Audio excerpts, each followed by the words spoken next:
E a reforma tributária em prol desta classe mais vulnerável. Né? E falando nisso, essa classe mais vulnerável, há críticas, está em festa. Você não está em festa na tua casa? Você não está aí agora, né? com o avental, a vassoura, rodando pano de prato, fazendo a lalaô? Não está por quê? Por que não está? Em meio a essa turbulência econômica no Brasil, o presidente Lula Lelé participou de um desfile cívico em Salvador, na Bahia, em celebração à independência do Brasil no estado, ocorrida há 201 anos. No percurso em carro aberto, acompanhado da primeira-dama Xanxa e alguns ministros, Lula... Olha, e ontem foi o quê, hein? Ontem foi quarta-feira, hein? Quarta-feira o trabalhador tem que trabalhar, não tem?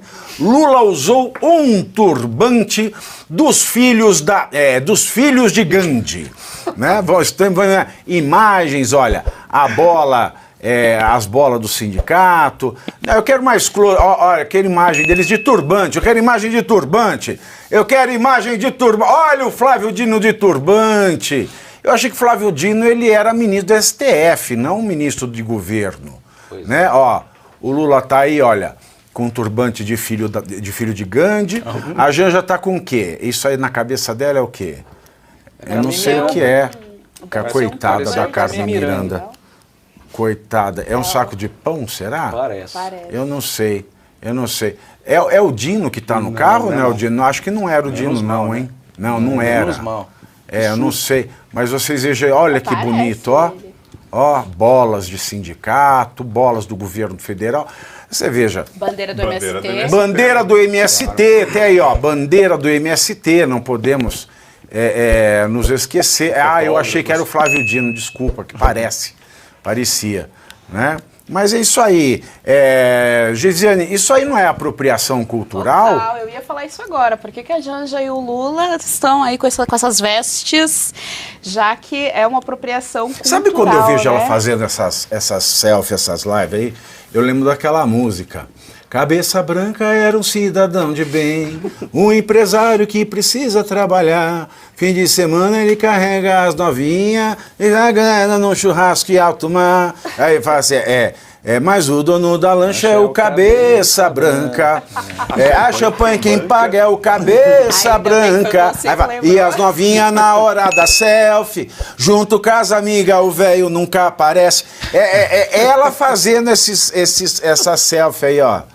Mas aí ela é generosa, ó. E olha a cara dela de blogueirinho, ó a felicidade, ó. Fala aí, a apropriação cultural da Janja. É o branco mais preto do Brasil. Você sabe que ele gosta desse título, né? Assim, a esquerda cria. Mas você sabe quem falava isso? Era Vinícius de Moraes. Exatamente, ele falava isso. Até isso ele roubou, hein? Até isso, você tá vendo? Até isso ele roubou. Nem o Vinícius de Moraes. Ele tinha uma obra boa, né? Ele podia falar isso e tal. Ele tinha toda uma questão com os orixás e tal. Porque é cultura negra até a página 2, mas é um outro assunto, né? É interessante porque, veja só, o país não está andando de maneira maravilhosa, linda, incrível. Né? As coisas estão pegando fogo em Brasília e ele tá lá num desfile, comemorando, né? Isso daí é uma claríssima sinalização aos movimentos identitários, porque é interessante isso. Quando você pega o Lula discursando, é aquilo que nós estávamos comentando aqui ontem.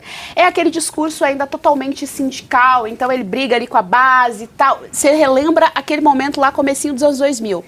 Quando ele precisa sinalizar com esse marxismo mais moderno, essa modernidade, esse marxismo mais das identidades, ele precisa fazer isso aí. Então ele precisa ir lá, acenar para movimento negro, acenar para movimento das mulheres, ir para a Bahia. Existe essa ideia completamente estapafúrdia de que os negros brasileiros compõem majoritariamente religiões de matriz africana e não, a maioria dos negros são cristãos. cristãos, ou eles são católicos, ou eles são protestantes. Então cria-se essa mitologia a respeito da identidade negra brasileira, a respeito da identidade brasileira como um todo, e ele precisa dar esses acenos a esses movimentos, porque aí ele consegue manter essa base eleitoral aqui, com esses movimentos identitários, afinal o outro lado você sabe que é fascista, e ao mesmo tempo, quando ele vai para os discursos, são discursos ali com a base sindical deles, ou seja, ele pega aqui, ó, dos dois lados. Mas ele tá feliz, né? Tá feliz, nem parece que o dólar tá alto, nem parece que a gente tem um bando de imposto, nem parece que o Rio Grande do Sul ainda não se reconstruiu, não parece. Não parece que boa parte do nosso agro já não saiu foi. Dos trending topics. Pois é, parece que lá no Rio Grande do Sul tá tudo bem já, Ontem tá tudo até certo. Os prefeitos foram a Brasília, tentaram se reunir com o Lula e não conseguiram, não foram recebidos, ele tá mas o presidente estava nesse tipo de agenda. Exatamente. Malandrão. Ele está ocupado. E vejam só, mais uma vez, aqui rapidinho, só pra fechar, se o Bolsonaro colocasse... Bolsonaro, aqui eu tô pegando ele porque é a figura, tá? Mas pode colocar aí qualquer outra pessoa que não seja progressista. Não precisa nem se identificar como conservador, liberal, libertário, Sarney, vamos falar do Sarney. Qualquer outra pessoa. Se vestisse, né, ali como os filhos de Gandhi e tal, mas imediatamente nós veríamos nas manchetes que tratam de cultura e de comportamento, falando como a apropriação cultural faz mal para o país. Cancelado. E isso não acontece com Lula. Aliás, vamos falar o que é o negro. Bloco Filhos de Gandhi. Para quem já foi em carnaval, eu já fui jovem, né? Já fui muito carnaval de Salvador, né? A idade não me permite mais. Mas os Filhos de Gandhi é um bloco que eles saem cheio de guia no pescoço, né? Aqueles colarzão de miçanga. Aí eles chegam na mulherada e quando eles pegam a guia, a mulher é obrigada a dar uma bicota. Ah, é? Se ela recebe do cara do Filho de Gandhi. É uma forma de estrupo. É um abuso, né? Se eu não quiser. Não é?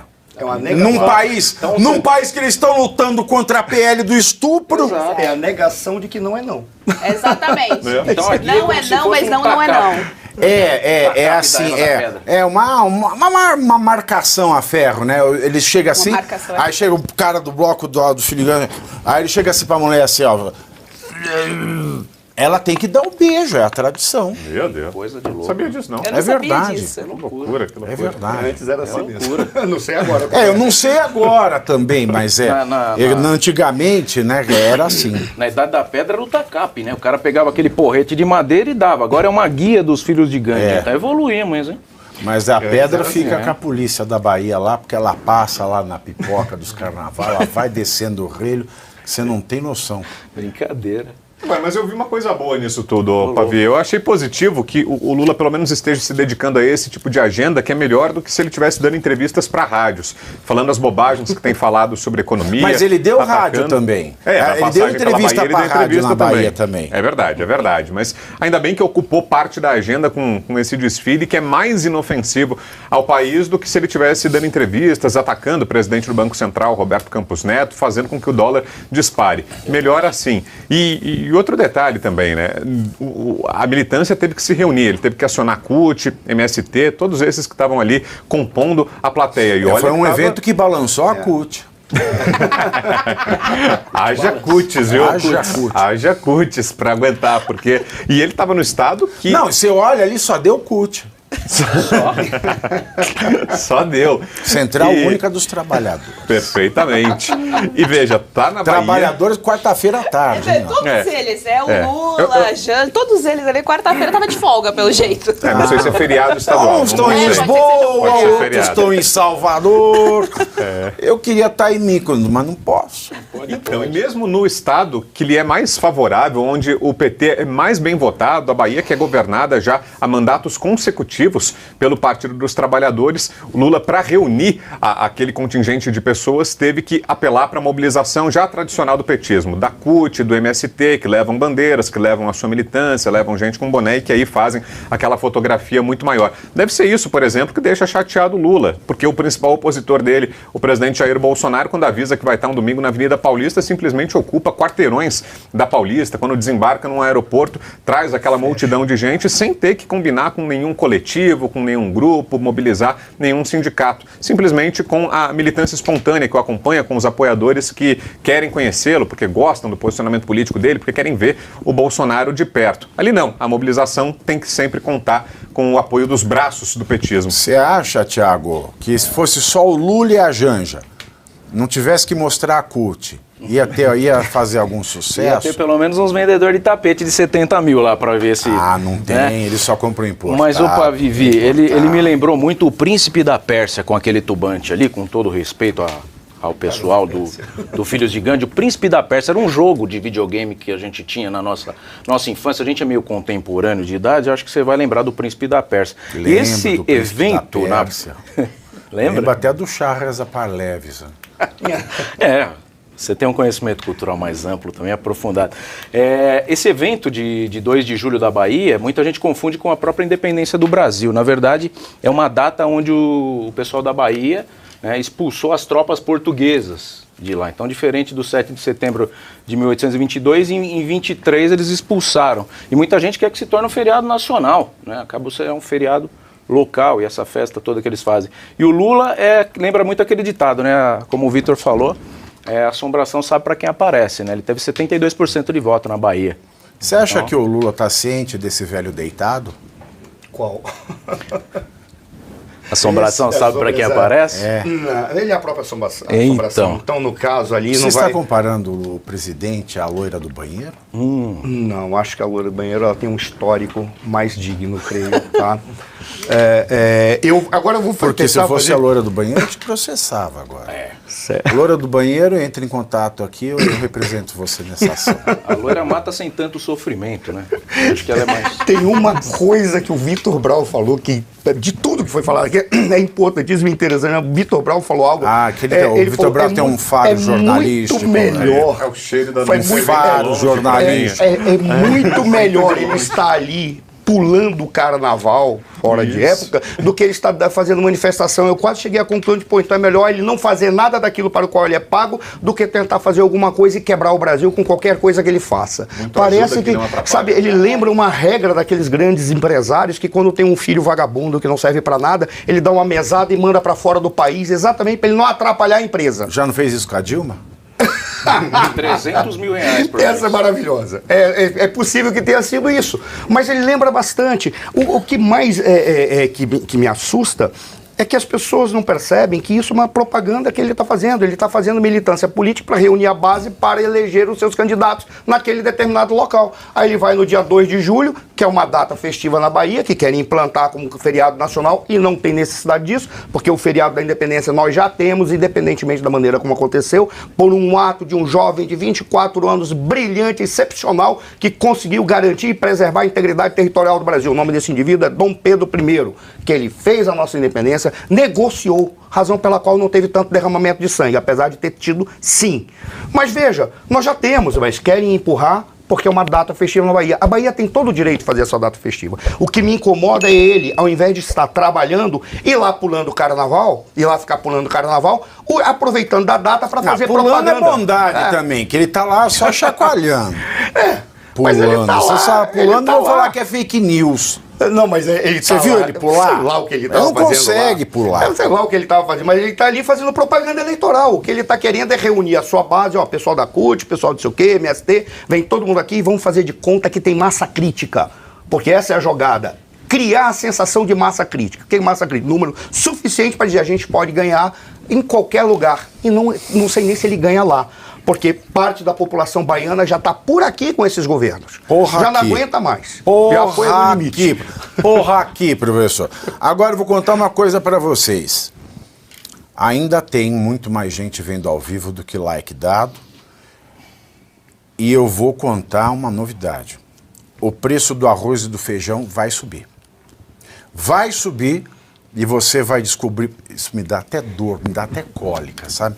Eu vou tomar meu Ora Pronobis, que são 14,50, que eu tomo de 8 em 8, e eu volto já. Aproveita, fica dando like aí, eu vou contar para vocês por que o arroz e o feijão vão subir. Vovô viu a uva e o presidente Lula Lelé foi questionado por jornalistas se esperava que o Banco Central intervisse no câmbio para conter a alta do dólar do país. Porém, contudo, todavia, no entanto, para evitar que suas declarações influenciassem em novos problemas, Lula fez igual. Quem é que falava isso? A Copélia do Toma lá da cá. Prefiro não comentar. Aspas para o Lula. Agora eu vou conversar só sobre o feijão e o arroz. Fecho aspas. As falas recentes de Lula, não sei se antes ou depois das festividades, porque a gente sabe, né, que tem uma diferençazinha, em entrevistas e eventos, bem como ataques direcionados ao Banco Central, fizeram com que o real se tornasse a quinta moeda que mais desvalorizou em 2024 no mundo inteiro. Brown, ele vai falar de arroz e feijão, hein? Pra quanto vai o saco agora? E é arriscado esse assunto, Pavi, não só pelo saco, mas porque se o presidente quiser falar sobre arroz, é capaz de se encrencar, é capaz de se lembrarem do leilão de arroz que teve, nas palavras do próprio presidente Lula, Será que é por isso? Porque o Carlos Fávaro falou ontem que estava suspenso, porque o preço normalizou. Agora ele falou que vai falar do arroz para arroz subir e voltar ao leilão? Olha, não dá para duvidar de nada, né? No Brasil não dá para duvidar, nem o passado é certo, imagina o futuro, não dá para prever nada. Agora, quando o Lula deixa de falar sobre o dólar cai. Você vê que hoje teve um recuo, o presidente não deu entrevistas, não deu declarações novas atacando o presidente do Banco Central, está caindo o dólar, está ali na casa de 5,49. Agora, isso não deveria ser motivo de comemoração, ao contrário, é preciso que o presidente da República pare de dar entrevistas, pare de dizer qual é o seu posicionamento para que aí o dólar recue, o presidente atrapalha a economia do país e isso é tratado com normalidade. Olha, o presidente pelo segundo dia não deu entrevistas e o dólar caiu. E isso é tratado como uma boa notícia, como um cenário positivo. Olha, o presidente ouviu os seus aliados e recuou, não vai mais criticar publicamente o presidente do Banco Central, Roberto Campos Neto. Não sei se vai, mas deu uma trégua aí de 2 dias. O dólar está baixando um pouquinho. Isso não é motivo de comemoração, né? Porque o Lula evite comentar e aí com isso o dólar recue. Isso é uma tragédia, né? Você tem um presidente da República que não vai, que não pode se manifestar, o posicionamento dele é que tem que ser corrigido, não escondido, não mantido em silêncio. Agora, se for falar sobre arroz e feijão, tem o caso do leilão do arroz. Se o presidente quiser falar sobre isso, o Brasil ainda aguarda respostas. Tem muitas interrogações que ainda não foram respondidas sobre esse assunto. Por que o governo decidiu fazer esse leilão, mesmo com os produtores garantindo que toda a colheita suficiente para um longo período já tinha sido feita? 80% a 70% do grão já tinha sido colhido antes das enchentes no Rio Grande do Sul. Por que o governo insistiu nisso, mesmo com os produtores gaúchos alertando que isso atrapalharia a produção local? Por que o governo colocaria no mercado esse material, esse arroz importado em sacos com a estampa do governo federal no período de pré-campanha ou já durante a campanha eleitoral, que poderia favorecer os candidatos governistas, os candidatos a prefeitos e vereadores apoiados ia ser por ele? O saco do Lula, né? Ia ser o saco do Lula. Ia ser o saco do Lula. É o arrozão. Horrorosa. Ia interferir no processo eleitoral. Então, é algo vergonhoso. E o governo até agora não admitiu que errou em relação a isso. Usa uma justificativa que não para em pé, que olha, agora não precisa mais de importação. Na verdade, nunca precisou, mas o governo não admite isso. E arroz e feijão devem ficar mais caros mesmo assim, porque tudo isso é impactado pela alta do dólar. Então o presidente, do ponto de vista econômico, repete uma grande bobagem. Olha, não vou falar sobre o dólar, vou falar sobre arroz e feijão. Arroz e feijão também estão atrelados à cotação da moeda americana. Hoje o Brasil tem uma economia dolarizada, tudo está interligado ao que acontece no restante do mundo. Toda vez que há uma disparada da moeda americana, isso afeta o nosso agronegócio aqui, leva a aumentos de preços para os produtores que são repassados aos consumidores. Então, me lembra muito aquela frase da Janja quando começou a ser analisado o imposto das blusinhas, dizendo, olha, o imposto não é sobre vocês consumidores, é sobre os empresários, como se isso não fosse chegar à ponta final. Ai, que burrica! Ela, que tava tudo certo. Ai, que burrica! Que burra! Dá 0 pra ela. Gente, por que ele não fala... Já que o que ele fala sobe, por que ele não fala de salário mínimo? Verdade, né? Ele poderia falar de salário mínimo. Ele poderia falar sobre outras coisas, né? Agora, vê só, é interessante Podia porque... falar de saúde. Podia falar de educação. A dengue matando É porque um monte se o Lula aí. falar de educação e me propor o sistema socioconstrutivista, eu prefiro não. Eu também não quero muito que isso daí suba, né? Eu fico na dúvida. A verdade é interessante isso. Ele é, teoricamente, o representante do povo, pelo menos da maioria, é essa a história que, né, foi contada. Então, partamos dessa premissa, de que ele é o representante do povo e ele não pode falar... Do ovo? Do povo. Ah, do povo, eu entendi errado. E aí ele não pode falar porque ele não representa. Então, isso mostra o descolamento mesmo dele da realidade das coisas, da realidade do Brasil, da realidade do fato. Né? Ele está ocupado ali na festa, curtindo um carnaval fora de época, né? Porque é como o Vitor colocou. Mostra muito mais uma incapacidade em entender a economia do próprio país, em entender a dinâmica de comércio, de indústria do próprio país, entender a dinâmica de mercado de moeda internacional, e eu estava contando com isso, uma vez que ele é presidente, ou que pelo menos ele colocasse alguém técnico que tivesse a capacidade de entender esse mercado, e aí ele diz que não, eu não tenho a capacidade, então eu vou me calar, e cadê toda a equipe? Cadê ministro? Cadê essa galera daí para falar a respeito disso? Todo mundo tem que fazer então um voto de silêncio? Não faz o menor sentido. Não reconhece o erro, mas mais uma vez, não é surpresa, gente. Esquerda no poder, quando entra para fazer a economia, é uma tragédia. E mais uma vez, eu gosto sempre de lembrar disso. O Haddad não fez lá o tal do mestrado de Direito, não fez a prova de Direito de Economia, não entendia, Ele falou não que ele sabe. colou. Pois é, eu gosto sempre de lembrar a audiência isso. Colocar o Haddad na economia é o equivalente de me colocar a comentar futebol.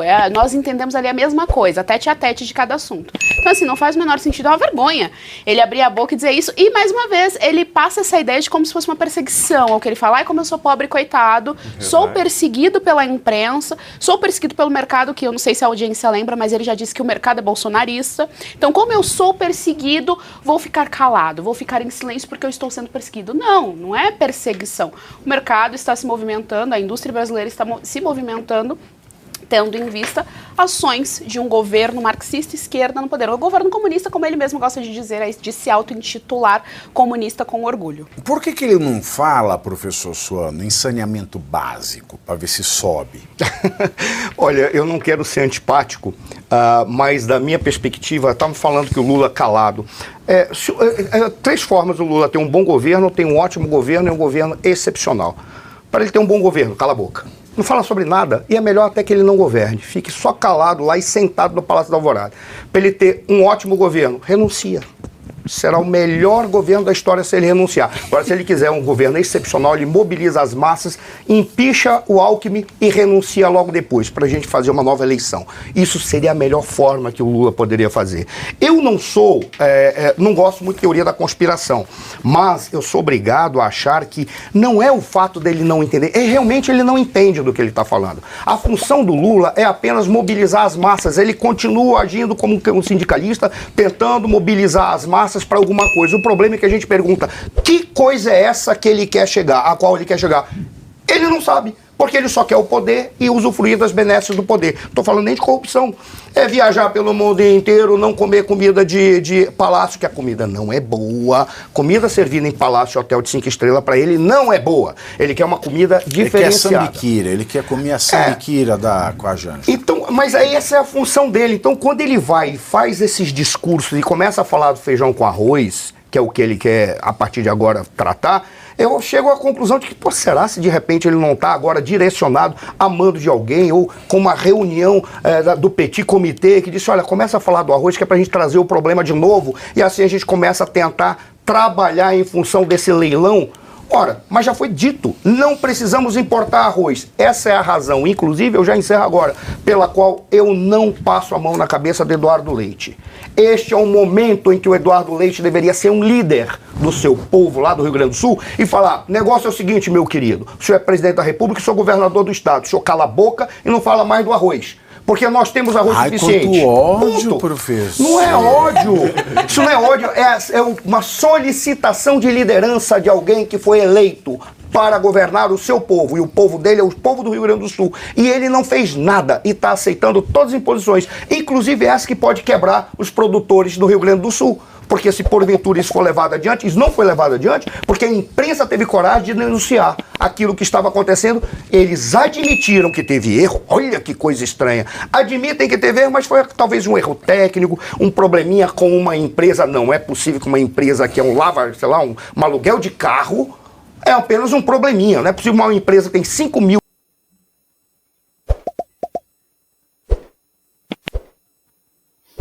Fala pessoal, meu nome é Thiago Parigiani e você está aqui prestes a ser mais um dos inscritos que querem um Brasil mais limpo. Eu sou jornalista e eu cansei dessa imprensa em crise que quer falar mal da esquerda porque recebe dinheiro, quer falar bem da direita porque tem algum interesse. Aqui você vai ouvir a verdade, nada além da verdade. Se você cansou da imprensa tendenciosa, quer um jornalista independente, conservador, que vai falar a favor de um novo Brasil, de um Brasil mais limpo, eu convido você a se inscrever e mais, ser um patrono aqui desse canal para você apoiar a nossa independência editorial. Aqui você vai ter a verdade, nada além da verdade. Se inscreva nesse canal e venha comigo para uma nova jornada de um Brasil muito mais limpo, justo e transparente. Thiago Parigiani, jornalista, me siga, vai ser uma honra ter você aqui no nosso canal Brasil Inteligente.